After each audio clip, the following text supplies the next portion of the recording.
morning and welcome back to Campus, the pulse of GNC. It's 29th March and today we are talking about dress code, the importance of its implementation and portrayal by media and politics. Jyotinavas College Autonomous is an environment for growth and development. But being an all girls college, is a dress code necessary? Why is it important? And does everybody agree on it? How is the media and politics involved in this? Campus asked a few people to express their thoughts on the same. Over to Tenzin. As it has been noticed over the years, the ideology of dressing appropriately is controversial. Different people possess different views on what is decent and what is not. Today, I have with me Sneha from PSJCE. Do you think dress code is important and does it play any social significance? In an institutional setup, it creates a sense of unity. So I think maybe, yeah. And maybe it also promotes, when we're wearing, more than a uniform, a dress code might give them a boundary of, an expression and also create like a boundary where they can not wear things that they shouldn't wear. Why do you think colleges ban ripped jeans? I guess they think it's inappropriate. Personally, I don't think it's inappropriate. You can do whatever, you can wear whatever you want to. So it's an institution, so they're going to do what they want to do. Thank you, Sneha. This is reporter Tenzin signing off with camera person Durga.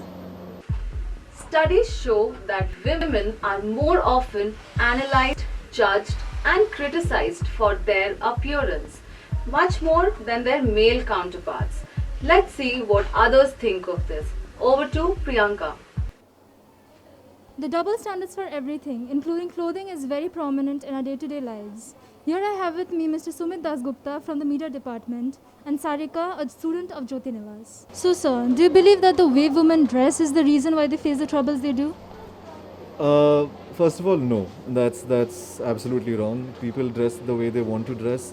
It is the responsibility of safety or anything else that women go through just because the way they dress falls on the person who is actually harassing the person, harassing the girl or anybody else.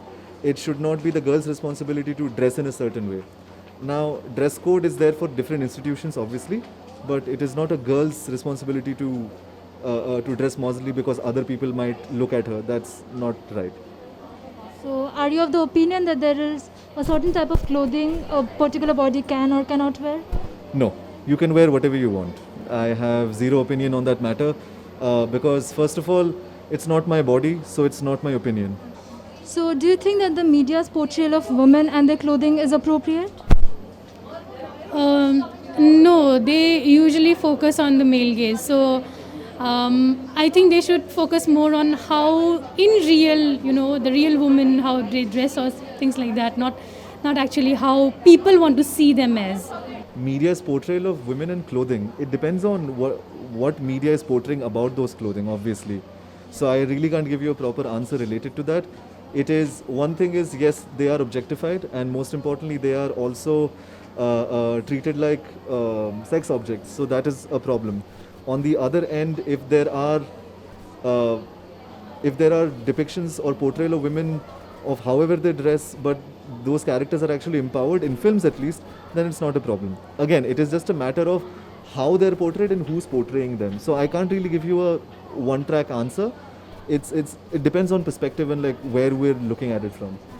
Thank you very much for sharing with us. This is Priyanka Bhaumik signing off with camera person Durga.